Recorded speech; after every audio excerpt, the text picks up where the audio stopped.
Hi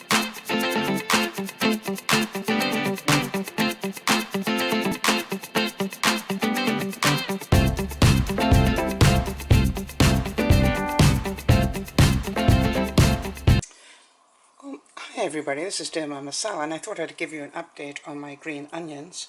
Just to let you know, I've cut all the green onions off this week. I've used them.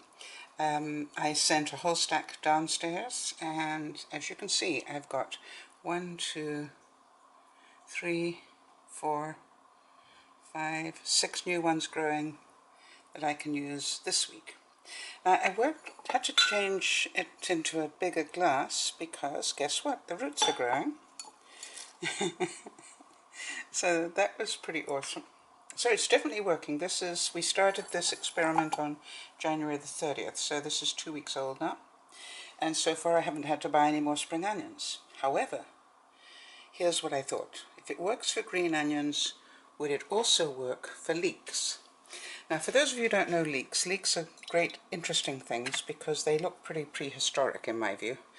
But they taste very much like onion, and guess what? They've got a root system on them.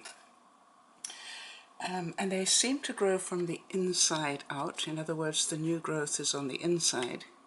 So what I'm going to do is just keep stripping away the outside leaf and using that. And I'll show you that in a second. So again, it's an experiment. Can I go a whole month without having to buy another leek?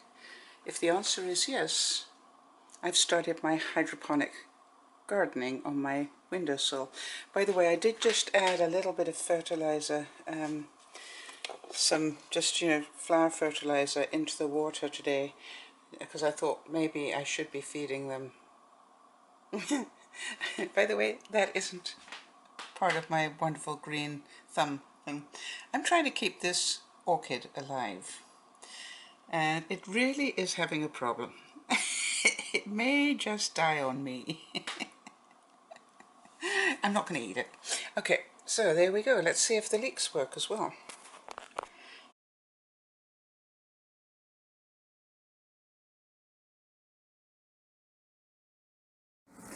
So this is what one stalk of that, or one leaf of that leek, L-E-E-K, looks like. They come from Wales, by the way. It's the Welsh national vegetable.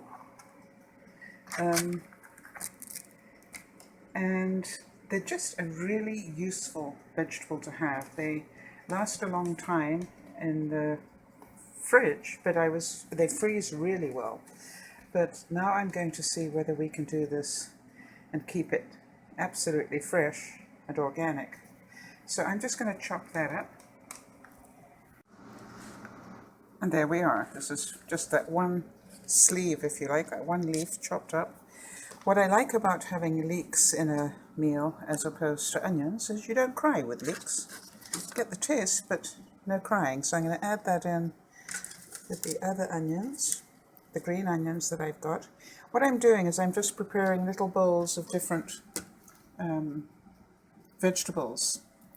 And once I've prepared them, they'll go in the fridge. And so when I'm doing the stir fry, I put them in bowls depending on how much time they're going to take to cook. The onions don't need very long at all because they are just, this is the way they are. They're not regular onions. Peppers also don't take very long. I'm going to add fresh mandarins into that before I finish that bowl. Here we're going to have harder vegetable like the celery and the carrot that I'm going to put in. And then of course I will have mushrooms, and I'll probably put those in over there as well. That's sort of what I call a medium time. So it'll be quite tasty. And we've got chicken that I got marinating in the fridge. Let's go over there and have a look. Okay, so there's the chicken marinating.